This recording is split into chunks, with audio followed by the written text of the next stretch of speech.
এগুলো হচ্ছে body spray, room freshener, এগুলোর বোতল। এগুলো খালি হয়ে গেছিলো, তো আমি ফেলেই দিতাম। ফেলে না দিয়ে এগুলোকে একটু অন্য রকমভাবে যদি কোনো কিছু করে নেওয়া যায়, তাহলে কি হবে, আমাদের যে এই পরিবেশে আমরা যা সমস্ত জিনিস আমাদের ব্যবহারের পরে ফেলে দিই, সেগুলো কিন্তু আমাদের পরিবেশের ক্ষতি করে।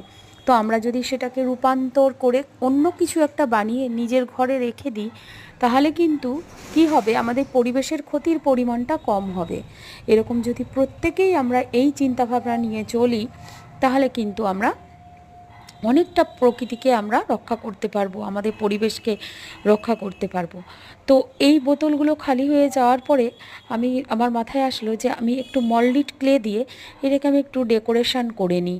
তো এইভাবে আমি ডেকোরেশন করছি। আর পুরোটা করা হয়ে গেলে, সবগুলো করা হয়ে গেলে আমি কি করলাম